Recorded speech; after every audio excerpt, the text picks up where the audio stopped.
जो है वो है एंटीकोगुलेंट थेरेपी। ठीक हो गया। अब हमारे पास कोगुलेंट पाथवे है वो ये होता है, इंट्रिंसिक होता है, एक्सट्रिंसिक होता है। एंड पे हमारे पास क्या होता है, फैक्टर 10A की एक्टिवेशन होती है। फैक्टर 10A क्या करता है, प्रोथ्रोम्बिन को कन्वर्ट करता है थ्रोम्बिन में, और उससे वो फर्दर क्या करते हैं, फाइब्रिनोजन को फाइब्रिन में कन्वर्ट करते हैं। फाइब्रिन में कन्वर्जन से क्या होता है, क्लॉट हमारे पास बनता है। तो इसमें जो हमारे पास एंटीकोगुलेंट्स हैं वो दो चीज़ों को इनहिबिट करते हैं, एक तो फैक्टर 10A को इनहिबिट करते हैं और एक थ्रोम्बिन को इनहिबिट करते हैं। जो हमारे पास फोंडापेरिनॉक्स अनफ्रैक्शनेटेड हेपरिन है और लो मॉलिक्यूलर वेट हेपरिन है, वो क्या करते हैं, एंटीथ्रोम्बिन 3 को एक्टिवेट करते हैं, और एंटीथ्रोम्बिन 3 फिर फैक्टर 10A और थ्रोम्बिन को उसको प्रोथ्रोम्बिन की इनहिबिशन करते हैं, कन्वर्जन को कम करते हैं, यानी थ्रोम्बिन नहीं बनने देता। और जो बाइबिलिरुडीन है वो डायरेक्टली क्या करते हैं, थ्रोम्बिन को इनहिबिट करता है। इसमें जो हमारी अनफ्रैक्शनेटेड हेपरिन और लो मॉलिक्यूल, इन दोनों में डिफरेंस ये है कि अनफ्रैक्शनेटेड हेपरिन थ्रोम्बिन को ज़्यादा कम करते हैं, उसकी एक्शन इस साइड पर ज़्यादा है, जबकि लो मॉलिक्यूलर हेपरिन जो है वो फैक्टर 10A की इनिबिशन ज़्यादा करते हैं कंपेयर टू थ्रोम्बिन के। अनफ्रैक्शनेटेड हेपरिन, एनॉक्सिप्रिन और फोंडापेरिनॉक्स ये क्या करते हैं कि एंटी थ्रोम्बिन 3 में कन्फर्मेशनल चेंजेस लाते हैं, और वो फिर क्या करते हैं, इनएक्टिवेट करते हैं फैक्टर 10A को और थ्रोम्बिन को। हेपरिन जो है वो थ्रोम्बिन को ज़्यादा इनएक्टिवेट करता है, एनॉक्सिप्रिन जो है वो फैक्टर 10A को ज़्यादा इनहिबिट करता है, और फोंडापेरिनॉक्स जो है वो सिर्फ और सिर्फ फैक्टर 10A को इनहिबिट करता है। अब एंटीकोगुलेशन में हम क्या स्टार्ट कर सकते हैं, हम इन चारों में कोई भी एंटीकोगुलेंट स्टार्ट कर सकते हैं, मतलब एडमिशन पे स्टार्ट हम कोई कर सकते हैं, लेकिन आगे इसकी चेंजेस हम करेंगे। तो ये क्लास 1 ये है कि आप अगर हमारे पास पेशेंट आता है एनस्टेमिसियस है या स्टेमी है, तो आप अनफ्रैक्शन हेपरिन भी दे सकते हैं, बाइबिलिरुडीन भी दे सकते हैं, फोंडापेरिनॉक्स भी दे सकते हैं, और एनॉक्सिपेरिन भी दे सकते हैं। लेकिन ड्यूरिंग पीसीआई स्टेमी में आप अनफ्रैक्शनेटेड हेपरिन और बाइबिलिरुडीन ही देंगे, ये क्लास 1 है। लेकिन जो एन स्टेम एसीएस में उनमें आप क्लास 1 जो है वो अनफ्रैक्शनेटेड हेपरिन है, और जो बिविलिरुडीन है और लो मॉलिक्यूलर वेट हेपरिन है वो क्लास 2B है। रीज़न ये है फोंडापेरिनॉक्स को हम पीसीआई के दौरान नहीं देते, रीज़न ये है कि वो थ्रोम्बस फॉर्मेशन कर सकती है गाइडिंग कैथेटर में। तो इसलिए फोंडापेरिनॉक्स, अगर आपने किसी पेशेंट को फोंडापेरिनॉक्स स्टार्ट की है तो आप उसकी पीसीआई कर रहे हैं तो आप उसको स्विच कर लेंगे अनफ्रैक्शनेटेड हेपरिन में। और जो क्रॉसओवर है एंटीकोएगुलेंट्स के दरमियान, कोशिश की जानी चाहिए कि वो कम से कम हो। ठीक हो गया। लेकिन कुछ केसेस हैं जिसमें हम कर सकते हैं, जैसे अगर फोंडापेरिनॉक्स हम दे रहे हैं, पीसीआई की हमने शुरू करनी है, तो हम क्या करेंगे, स्विच ओवर कर लेंगे अनफ्रैक्शनेटेड हेपरिन के से। और अगर आप पीसीआई हो गई है तो उसके बाद जो एंटीकोलेशन है इसको स्टॉप कर देना चाहिए। लेकिन कुछ केसेस हैं जिसमें आप कंटिन्यू कर सकते हैं, उसमें क्या है, अगर एल्बेन्यूरिज्म है, साथ थ्रोम्बस फॉर्मेशन है, एफिब है, या अगर आपने बिविलिरुडीन यूज़ की है, तो आपको उसके बाद एक उसको फुल डोज इन्फ्यूजन देना पड़ेगा बिविलिरुडीन का। अनफ्रैक्शनेटेड हेपरिन का ये है कि वो आपको पीसीआई के बाद नहीं देनी पड़ेगी, लेकिन बाइबिलिरुडीन जो है वो आपको फुल डोज इन्फ्यूजन देना पड़ेगा।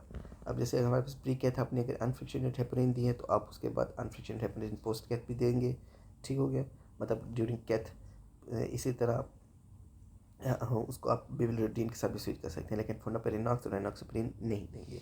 बाइबिलिरुडीन दे रहे हैं तो बाइबिलिरुडीन भी कंटिन्यू कर सकते हैं ड्यूरिंग पीसीआई, या अनफ्रैक्शनेटेड हेपरिन भी कर सकते हैं।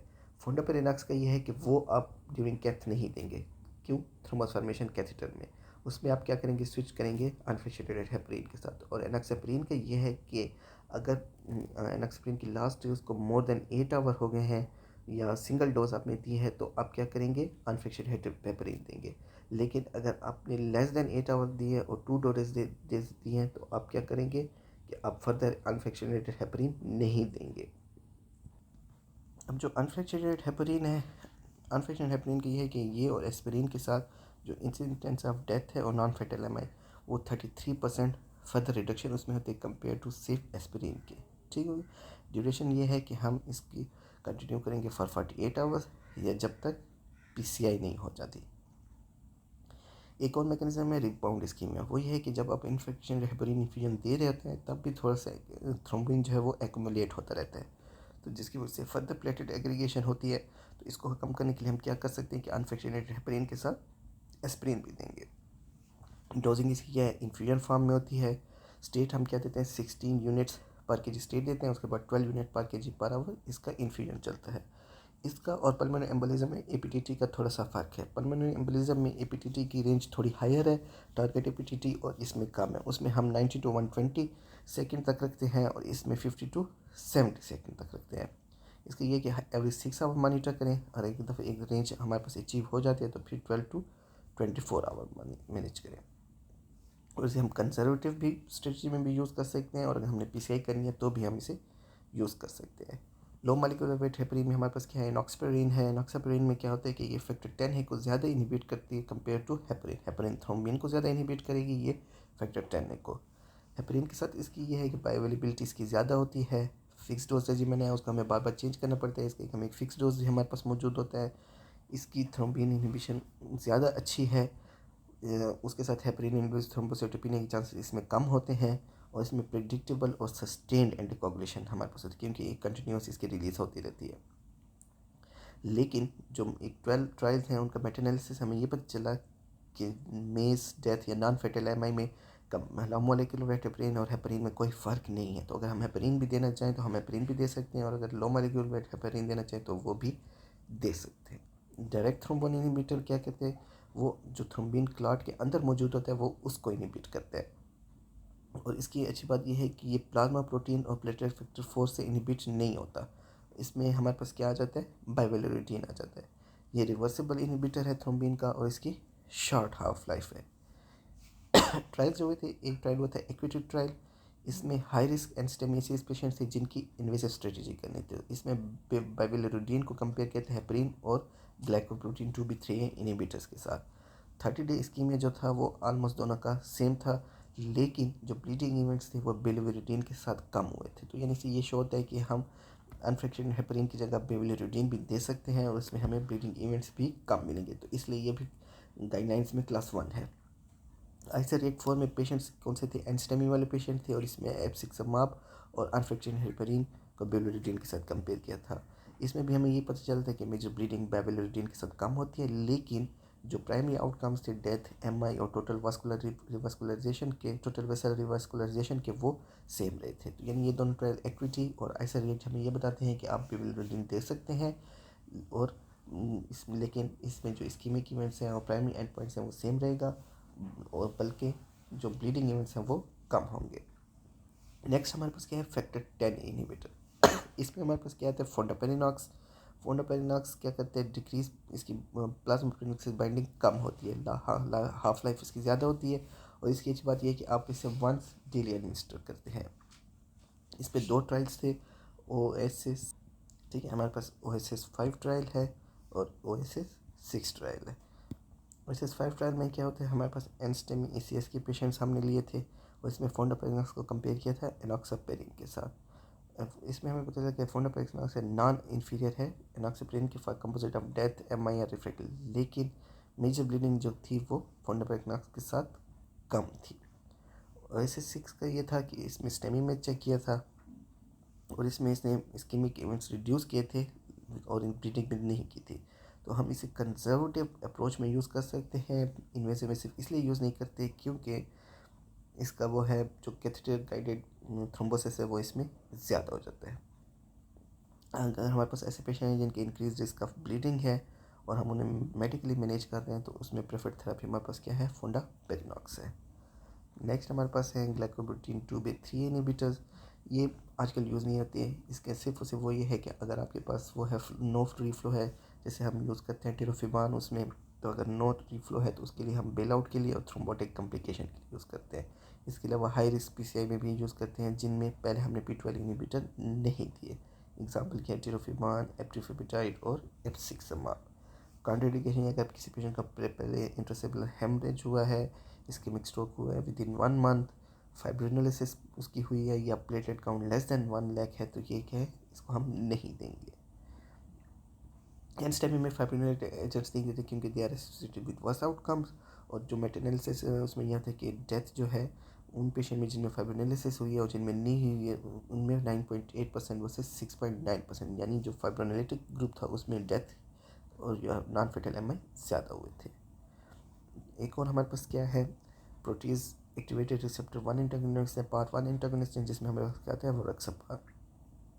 लेकिन इसके एडिशन से हम ट्रायल ने ये शो किया था कि कोई रिडक्शन नहीं हुई में इसमें, और ब्लीडिंग और जे हेमरेज ज़्यादा हुआ है, तो इसलिए ये प्रोटीन यूज़ में नहीं है।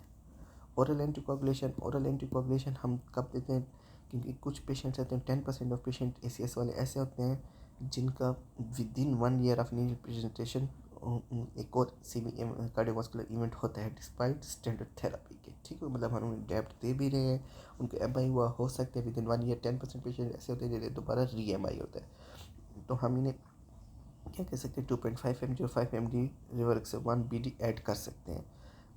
उसका ये है कि it is a double edge sword कि हम वो तो कम करेंगे, MI भी कम होगा, डेथ कम होगी, स्ट्रोक कम होगा, स्टेंट थ्रोम्बोसिस कम होगा, लेकिन ब्लीडिंग ज़्यादा होती है। तो इसलिए क्या है, क्लास 2B इंडिकेशन है कि हम लो डोज रिवरक्सेबन ऐड कर सकते हैं हाई रिस्क पेशेंट्स में, लेकिन हमें ये देखना होगा कि ब्लीडिंग रिस्क इसके साथ ज़्यादा होगा।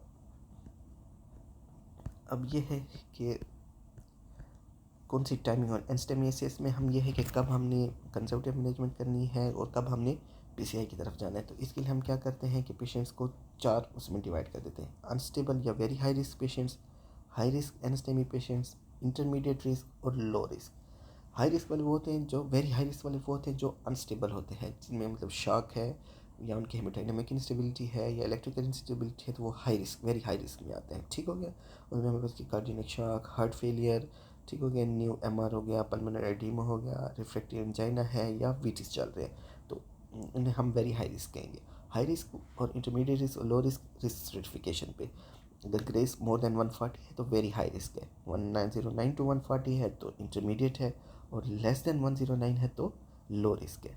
इसी तरह अगर ट्रोपोनिन लेवल जो है वो राइज करते जा रहा है तो हाई रिस्क है, और अगर स्टेबल और डाउन ट्रेंडिंग है तो वो इंटरमीडिएट रिस्क है, और अगर ऑनगोइंग STT चेंजेस हैं तो वो हाई रिस्क में आएगा, लेकिन अगर ऑनगोइंग इस्कीमिक सिम्टम्स नहीं है तो वो किस में आएगा, इंटरमीडिएट रिस्क में आएगा।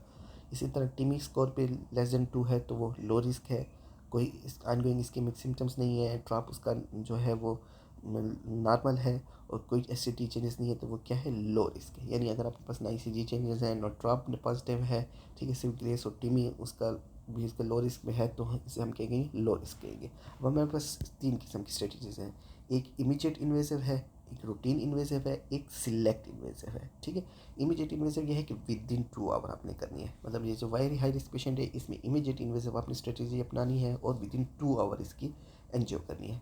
हाई रिस्क और इंटरमीडिएट रिस्क है इसकी रूटीन इन्वेसिव। रूटीन इन्वेसिव है कि विदिन आपने 24 आवर इसमें करनी है कोरोनरी एंजियोग्राफी। ठीक हो गया, immediate invasive within 2 hours, routine invasive within 24 hours. ठीक है, और ये रूटीन इन्वेसिव में किस में आते हैं, हाई रिस्क और इंटरमीडिएट रिस्क। और जो लो रिस्क वाले हैं इसमें आप रूटीन भी कर सकते हैं और सिलेक्ट इन्वेसिव भी कर सकते हैं। सिलेक्ट इन्वेसिव में ये है कि पहले आप उसके स्ट्रेस इको या स्ट्रेस टेस्टिंग करें या कोई और नॉन इन्वेसिव टेस्ट करें, और उसमें अगर आपको इस्कीमिया मिलता है, ठीक हो गया, तो इस्कीमिया गाइडेड आप उसकी कोरोनरी एंजियोग्राफी करेंगे। ठीक है, उसकी हम नॉन इन्वेसिव रिस्क स्ट्रेटिफिकेशन करेंगे। ठीक है, सिम्टम्स हो रहे हैं या इस्कीमिया हो रहा है तो उसकी आप क्या करेंगे, कोरोनरी एंजियोग्राफी करेंगे। देखिए, अगर हमारे पास हाई रिस्क है या इंटरमीडिएट रिस्क है तो आपने उसकी क्या करनी है, रूटीन इन्वेसिव। लो रिस्क है तो आपने उसकी सिलेक्ट इन्वेसिव करनी है। सिलेक्ट इन्वेसिव में आप क्या करेंगे, नॉन इन्वेसिव रिस्क सर्टिफिकेशन करेंगे, यानी स्ट्रेस टेस्टिंग करेंगे या CCTA करेंगे। अगर इस्कीमिक सिम्टम्स आ रहे हैं बार बार या ये पॉजिटिव है तो आपने क्या करनी है, उसकी एंजियो करनी है।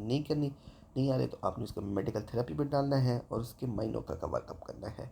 ठीक हो गया, और रूटीन इन्वेसिव करने के बाद आप या तो उसकी PCI कर लेंगे या कैबेज कर लेंगे या फिर उसको आप मेडिकल थेरेपी पे रख लेंगे। एंटीकोगुलेशन की जो गाइडलाइंस में ये है, ग्लाइकोप्रोटीन 2B3 की इंडिकेशन वैसे क्लास 3 है कि मतलब आप रूटीन यूज़ नहीं करेंगे। ठीक हो गया, लेकिन और क्लास 2 ये है कि अगर आपके पास लार्ज थ्रोम्बस बर्डन है, नो रीफ्लो है या स्लो फ्लो है तो उसमें आप क्या करेंगे, ग्लाइकोप्रोटीन 2B3 यूज़ कर सकते हैं।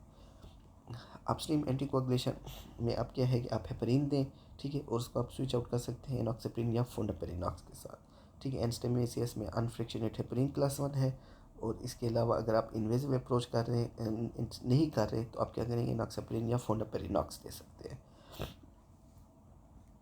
अगर आप PCI कर रहे हैं, ठीक है, तो इतने तक करें कंटिन्यू जितने तक रिवर्सकुलेशन नहीं हो ताकि इस्कीमिक सिम्टम्स को रिड्यूस किया जा सके।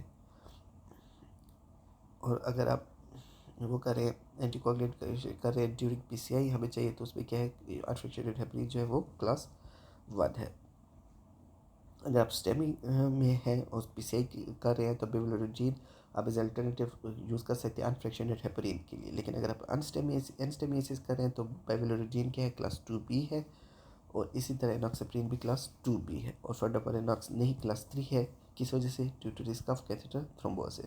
तो स्टेमी जो है उसमें अनफ्रैक्शनेटेड हेपरीन और बेवलोरोजीन, और एनस्टेमियासिस में अनफ्रैक्शनेटेड हेपरीन क्लास 1 और बेवलोरोजीन और एक्सेप्रिन क्लास 2B है। अनफ्रैक्शनेटेड हेपरीन की डोज क्या है? लोडिंग डोज 60 यूनिट और इन्फ्यूजन 12 यूनिट पर केजी, और हमने ACT कितना रखना है? 250 से 300। ठीक हो गया। तो वो पेशेंट जिनमें एंटीकोगुलेंट थेरेपी नहीं मिली तो उसमें हम 70 to 100 यूनिट पर केजी इनिशियल बोलस देंगे, ताकि हमारे पास टारगेट ACT 250 से 300 आ जाए। बाइवलोजीन में हम क्या देते हैं? 0.75 mg का पर केजी बोलस देते हैं, ठीक है, और उसके बाद 1.7 mg पर केजी पर इन्फ्यूजन ड्यूरिंग PCI प्रोसीजर देते हैं, ठीक है। और पोस्ट PCI क्या है कि 1.7 mg पर KG per hour 2 to 4 our continue रखेंगे। अगर किसी पेशेंट है उसमें CKT है, क्रिएटिनिन क्लेस लेस देन 30 है तो इसको 1 mg पर केजी करेंगे। एनॉक्सिप्रिन की सिंपल से वही है। और PCI में ये है कि अगर लास्ट सबक्यूटेनियस डोज 8 से 12 आवर अर्लियर थी या सिर्फ एक ही लगी थी तो आपने एक एडिशनल 0.3 mg देनी है। लेकिन अगर last dose within 8 hour है तो कोई एडिशनल आपको नहीं देनी।